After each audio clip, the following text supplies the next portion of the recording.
확인 추론은 주로 일치부합형, 이해형, 추론형 이렇게 세 가지로 나뉩니다. 근데 수능 같은 경우는 이걸 발문으로 되게 명확하게 나눠요. 다음 지문에 부합하는, 일치하는 이렇게 얘기하면 지문과 선지의 싱크로율이 되게 높아요. 자, 근데 알 수 있는, 미루어 알 수 있는, 추론할 수 있는, 그러면 지문에 있는 내용을 활용해서 참임을 도출할 수 있느냐 이런 식이라 지문에 있는 내용과 선지의 내용의 문장이 딱 똑같을까요? 아니죠. 변형이 되어 있겠죠. 두 가지 정보를 막 합치거나, 그죠? 그리고 얘를 보고 얘를 미루어 알라고 하거나 그러면 다 난도가 좀 올라가겠죠. 그래서 이해형, 추론형은 그쪽으로 넘어가면서 이제 정도성이 점점 강해지는 거예요. 근데 공시는요, 많이 나아졌습니다만 부합이라고 해놓고 추론시키고 추론이라고 해놓고 일치형 선지 주고 좀 이래요. 예, 그래서 지금까지 인사혁신처가 발문을 굉장히 엄정하게 쓰진 않았다. 그래서 추론과 일치 선지가 섞인 경우가 많았어요. 예, 그 점도 알아두시기 바랍니다. 그리고 사실 추론 문제가 많지 않았죠. 기출의 역사 안에서 추론을 제대로 냈다라고 하는 거 개수 자체가 얼마 안 돼요. 그러다 보니까 기출만 풀어왔던 수험생들이 보기에 선생님들의 모의고사가 너무 어려웠던 거죠. 왜? 추론을 많이 안 해봤으니까요. 지문만 보고 이걸 어떻게 알아? 라는 생각들을 했던 거예요.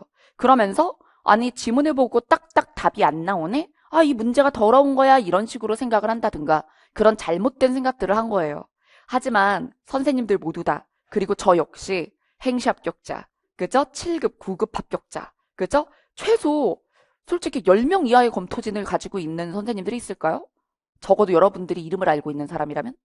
근데 그럼 우리 팀이 다 멍청해서 문제를 더럽게 내고 그럴 리가 없잖아. 그죠?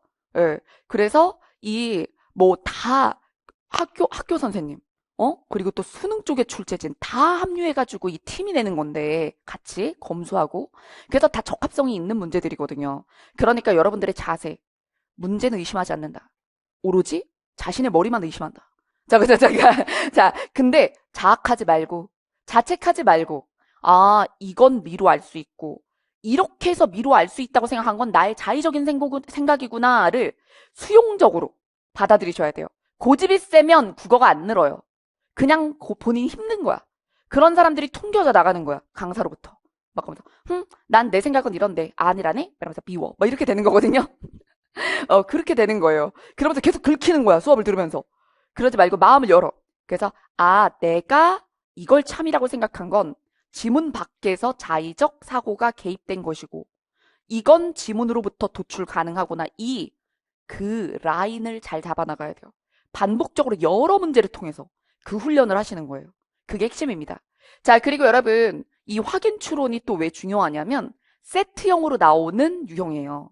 그래서 보면 이번에 국가직, 지방직, 기출 같은 것들도 보면 확인 추론형 하나, 그 다음에 문맥적 의미 어휘 문제, 혹은 확인 추론 하나, 그 다음에 대체 어휘 문제, 그 다음에 확인 추론 하나, 지시 대상 문제, 이런 식으로 세트로 나오는 게 그 세트 두 문제짜리 하나는 확인 추론이에요.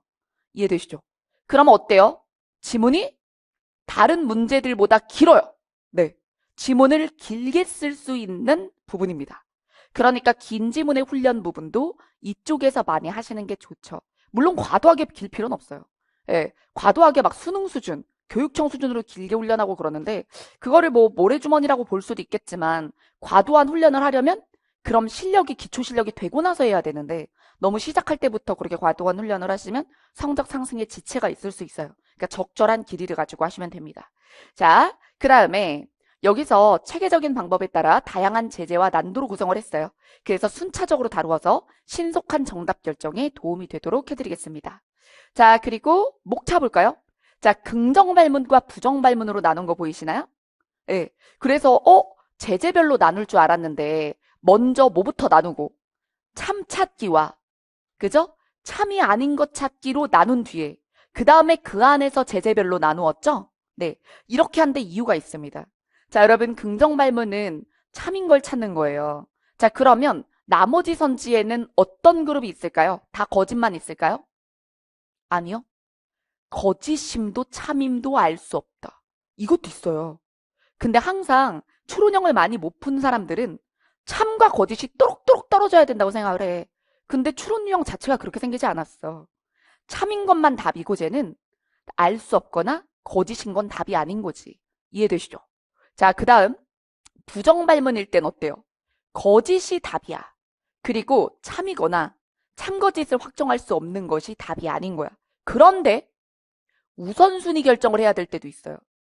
참일 확률이 있는 게 하나, 나머지는 명백히 거짓이다. 그러면 참이 100%가 아니어도 걔가 이기겠죠. 참인 게 없으면. 그죠? 자, 그리고 얘도 마찬가지요. 거짓이 100%는 아닌데 얜 거짓일 확률이 있어. 근데 나머진 다 참이야. 그러면 걔가 답이 되겠죠. 그런 식의 애매하다라고 느낄 만한 출제도 기출의 역사에 없지 않습니다. 이해되시죠? 그런 걸 가끔은 우선순위 판단이 필요하다라고 얘기하는 거예요. 그런 식으로 문제를 냈을 때 우리가 모두 욕을 할 수는 있겠죠. 왜 문제 이렇게 애매하게 내? 이렇게 할 수 있겠지만 그거 이의 제기한다고 받아줄까요? 안 받아주겠죠. 왜? 상대적으로는 나머지가 절대 답이 될 수 없으니까요. 예. 그래서 그런 건 시험지에도 나와 있어요. 시험장에 가면 시험지의 맨 앞에 국어만이 아니라 전 과목이 자, 답안의 시비가 갈릴 수 있는 케이스에 대해서는 답안의 확률이 가장 높은 거 하나만을 인정한다라고 되어 있어요. 그거는 법이나 학도 다 마찬가지입니다. 이런 측면에서 보면 얘도 될 수 있지 않나요에 대해서 조금이라도 우월성이 인정되면 답안은 두 개로 인정해주지 않아요. 이해되셨죠? 자, 그러면 또 여기에 제재별로 이렇게 나뉘기 전에 보면 자, 여기 1. 출제자와 시선 맞추기라고 되어 있죠? 긍정발문 쪽에. 이게 뭐냐면 내가 출제자라면 지문에 있는 많은 정보 중 뭘 선지로 내고 싶습니까? 이것도 해봐야 된다는 거예요. 지문에는 세부 정보가 정말 많은데 뭘 활용해서 선지를 만들고 싶어요? 그리고 그 눈을 맞춰 나가면 예감을 하게 되죠. 선지에 나올 것을. 그러면 지문을 읽으면서 중심화제나 주제 찾기에 요약할 때랑은 다른 펜터치를 할 수 있어요. 그래서 그 펜터치 훈련을 할 거고요, 저랑. 그럼 여러분, 구조독해 때 배웠던 펜터치보다는 펜터치가 조금 많을 수밖에 없어요. 그쵸? 선지는 4개죠. 그러면 내가 출제자라면 내고 싶은 게 딱 4개 보이면 진짜 잘하는 사람이지만 그렇진 않거든, 처음부터. 그럼 약 2배? 그럼 한 8포인트 정도 잡는 거야. 그런 다음에 점진적으로 줄여나가게 되는 거죠. 센스가 발달함에 따라서. 네. 자, 그래서 그 방법에 대해서 배우는 게 출제자와 시선 맞추기가 되고요. 출제자가 어떻게 이 지문에 있는 정보를 가지고 거짓 선지들을 만들어내는지도 배우게 됩니다. 자, 그 다음 여기 부정발문 선지 속에 변별 키워드를 활용합시다 라고 얘기했죠. 자, 이건 뭐냐면 선지를 먼저 보고 선지에서 반복되는 말이 아닌 특이한 단어나 특이한 진술을 가지고 의문을 생성해서 지문에 들어가는 방법이에요. 그건 부정발문에만 쓰는 겁니다. 왜? 여기는 거짓말이 하나인 걸 찾는 거니까. 나머진 다 참이잖아. 근데 얘는 어때? 참인 게 더 많죠. 그럴 땐 선지를 먼저 볼까 지문을 먼저 볼까 유리함이 다르거든요. 그래서 긍정발문일 땐 지문 먼저, 부정발문일 땐 선지 먼저. 여러분, 이거는 전체 유형에 대해서예요. 확인 추론만. 확인 추론의 긍정발문, 부정발문 중 부정발문만 선지를 먼저 보는 거예요. 이 얘기는 나머지 주제, 또 빈칸 추론, 또 사례 추론, 강화 약화 이런 것들은 선지를 절대로 먼저 보지 않는다는 얘기입니다. 아예 국어의 전체 유형 중 선지를 먼저 보는 유형은 이쪽밖에 없어요. 확인 추론 중에 부정발문밖에 없습니다. 근데 20문제를 모두 다 선지를 먼저 본다라는 사람이다. 절대 안 되지. 그거는 답안에 대한 기준 없이 선지를 보고 대입해서 문제를 풀겠다는 것이니까요. 네, 절대 안 돼요. 자, 그래서 선지를 먼저 봐야 되는 유형은 딱 요 부분뿐입니다. 자, 그 다음 이제 234, 234는 제재별이에요. 제가 제재별로 나눌까 지문의 구조별로 나눌까 고민을 많이 하다가 제재별로 나눈 데 이유가 있어요. 주로 제재별로 지문 구조가 유사해요. 네. 자, 그리고 또 지문 구조별로 나누는 건 여러분들이 실전 상황에 활용하기가 매우 어렵습니다. 이유. 읽어봐야 구조를 알죠. 읽은 뒤에 알게 되는 거잖아요. 읽기 전에 무슨 구조인지 알고 출발하진 않거든요. 그러니까 실제 그거는 풀어봤더니 그렇더라 라고 강사들이 뽐낼 수야 있겠지만 그러니까 이렇게 읽는 게 유리했겠지? 하지만 실제 시험장에서 25분 내 활용할 수 없는 방법인 거죠. 그래서 오히려 제재를 가지고 파악해서 이 제재는 이런 구조일 확률이 높다로 움직이는 게 더 타당합니다. 자, 여러분 질문이 많이 들어와요. 무슨 질문이 있나 볼까요? 지문 내용의 난도가 높으면 두세 번씩 읽게 됩니다. 지문이 조금만 길어도 앞부분은 기억이 나질 않아서 그래서 다시 돌아갈 때도 많고요. 그렇게 읽어놓고도 선지를 판단을 못해서 그래서 또 지문에서 다시 찾곤 합니다. 시험장에서 올라갔다 내려갔다 올라갔다 내려갔다 올라갔다 내려갔다 이거 너무 심한데 선생님 이거 어떻게 해야 될까요? 자, 왜 그런 걸까요? 대체 어떻게 해야 지문에서 시간을 허비하지 않고 빠르게 문제를 풀 수 있을까요? 여기 이 구간에서 시간 지체가 심합니다. 자, 시간 지체. 사실 알고 풀면 논리나 지문형 문법 금방 풀어요. 예. 그래서 그거는 트레이닝 양의 문제야. 예. 근데 이쪽은 볼 때마다 지문 다르죠? 봤던 지문이 그대로 다시 나오는 거 아니잖아요. 그쵸? 뭐 소재가 유사할 수는 있죠. 자, 뭐 소재가 유사할 수는 있지만 여러분 내가 아는 내용이야. 아, 나 인공지능 좀 알아. 그렇다고 지문 안 읽어도 돼요? 아니죠. 늘 읽어야 되거든요. 자, 그래서 한꺼번에 기억할 수 있는 텍스트 단기 암기력이 좀 낮으신 상황일 수 있습니다. 너무 팩폭이야? 시작하자마자 기억력이 안 좋다. 근데 그 부분을 좀 내려놓으세요. 제가 얘기했잖아요. 제 동생이 공부를 되게 잘했다고. 어렸을 때 9년 전교 1등 하는 애였다니까? 근데 또 연년생이어서 어렸을 때부터 걔랑 같이 책을 읽잖아요? 아, 저도 책 되게 좋아하고 저도 잘하는 편이었겠죠? 근데 동생이랑 하나의 책을 같이 볼 수 없었어요. 아씨 막 대각선으로 읽어. 그러니까 뭔지 알지? 막. 그러니까 아니 얘가 분명 동생이야. 근데 언니 다 못 읽었어? 막 책장 넘기고 싶어. 그러니까 뭔지 알겠지? 그런 애랑 평생 옆에 살면 나는 공부로 먹고 살 수 없겠구나 이런 생각이 든다니까? 팍! 막. 그리고 엄마가 한자를 시키셨어요 어렸을 때. 즐거운 한자 시간이 돌아왔어. 이러면서 맨날 한자를 시켰어. 마분지에 오려가지고. 그러면 동생 맨날 나 맨날 기억이 안 나는 거야. 기억이 안 나. 얘 기억력이 너무 좋은 거야. 진짜 사진 박듯이 막. 그러니까 이거는 타고난 두뇌의 차이가 있다를 제가 너무 어렸을 때부터 알았어요. 그래서 저는 그 부분에 대해서 별로 분노가 없거든요. 근데 여러분들 아직도 분노하더라? 아니 대체 언제 내려놓을 거예요? 자신의 머리에 대해서. 그냥 타고나는 거예요. 그런 거 부러워하지 마. 그지? 그러니까 기억력은 타고나는 거야. 뇌라고 뇌. 그러니까 그럼 나는 내 뇌로 어떻게 할 것인가. 그리고 내 뇌가 제 뇌가 평균이 안 되는 건 아닐까요? 그럴 수 있지. 그죠? 그럴 수 있어요. 근데 그런 사람은 신께서 또 다른 재능을 줍니다. 그쵸? 그래서 저 같은 경우는 암기력이 안 좋은 대신에 활용 능력 같은 거 줬다고 생각해요. 뭐 의사소통 능력이 됐든 뭐 그게 말빨이 됐든 뭘 줬겠죠. 그치? 그래서 다른 재능이 있는 거야. 그냥 그렇게 생각하면 돼. 어쨌든 단기 텍스트 암기력은 갑자기 늘지 않아요. 그러니까 국어는 뭐 다른 거 없어. 많이 풀다 보면 돼라는 말은 되게 무책임한 말이에요. 왜냐하면 많이 푼다고 되지 않아요. 자, 그러니까 이게 뭐냐면 제가 수능 쪽에서 심지어 재수생들 데리고 10년을 일해봤지만 그쵸? 근데 1년 내내 공부를 하잖아요. 걔네 학교 안 가고 기숙학원 같은 데 처박혀가지고 하기도 하고. 근데 1년 내내 하루에 3시간씩 막 국어를 시켜도요. 예? 그래도 갑자기 텍스트 암기력이 확 늘어나지 않아요. 그건 무슨 얘기냐면 뭐 5, 6등급 하다가 3등급 후반이 될 수 있다는 얘기 같은 거야.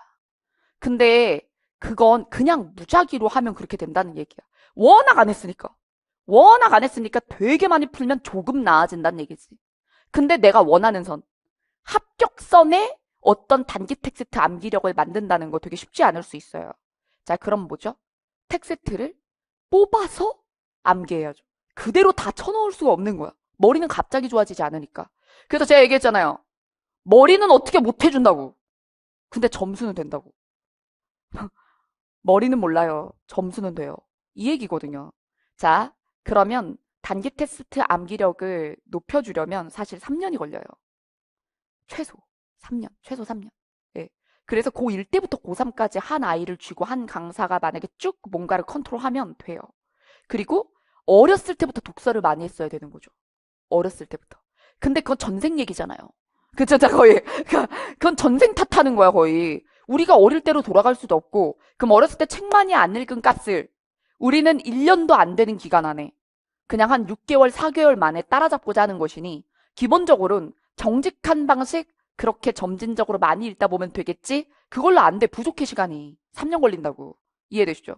자, 그래서 우리는 정보 산출법을 쓸 수밖에 없어요. 그래서 펜터치 같은 걸 쓰는 거죠. 자, 그 다음. 그래서 한꺼번에 기억할 수 있는 텍스트 단계 암기력이 낮은 상태라 그렇습니다. 몸으로 치면 1kg 아령은 들 수 있는데 근력이 약해서 아령 5개는 한꺼번에 못 드는 거죠. 자, 그리고 1kg 아령 5개를 연결하는 유기성을 찾는 능력도 부족하고. 자, 그래서 독해 알고리즘에서 배운 대로 유형별 펜터치를 계속 하다 보면 글 읽는 힘이 생기고 문장 간의 유기성을 얽어서 읽는, 묶어서 정보를 끌고 가는 능력이 생기기 때문에 개선이 될 겁니다. 하지만 펜터치를 활용하지 않고 기억에만 의존하셔가지고는 3년 걸린다 라고 말씀드렸죠. 그리고 어느 정도 된 것 같을 수도 있어요. 1년 안에. 되게 시간을 많이 써서 된 것 같았는데 시험장 가면 도루묵이에요. 긴장하면 단기 테스트 암기력부터 반토막이 납니다. 그래서 원래 긴장에 가장 예민하게 반응하는 뇌 능력이 연산 이런 게 아니고 단기 테스트 암기력이에요. 그래서 원래 한 문단을 한꺼번에 기억할 수 있었던 사람이 2문장밖에 기억 못하는 상황이 옵니다.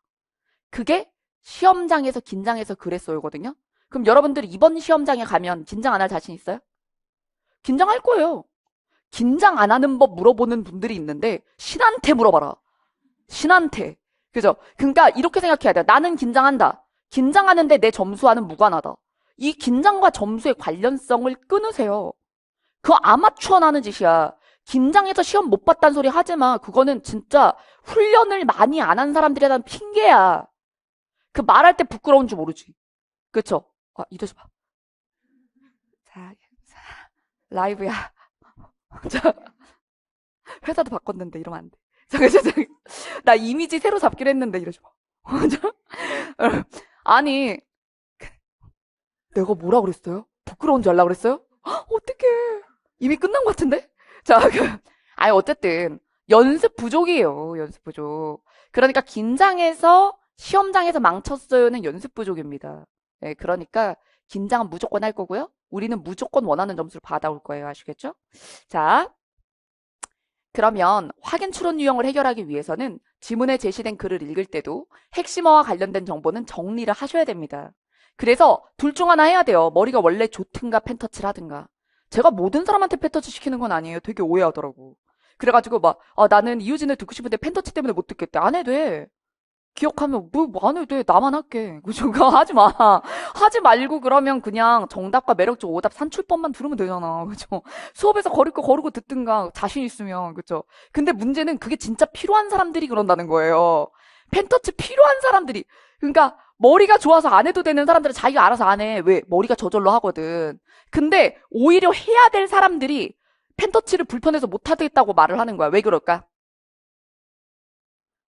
펜터치를 어디다 놔야 될지 선별이 안 되니까. 정보 선별 능력이 없으니까. 그러니까 펜터치 자체가 고통스러운 거죠. 즉 펜터치가 고통스러운 건 펜터치를 해야 되는 사람이라는 거예요. 펜터치가 고통스럽다는 것 자체가 자연스럽게 안 된다는 것 자체가 어디다 놔야 되는지 모른다는 거죠.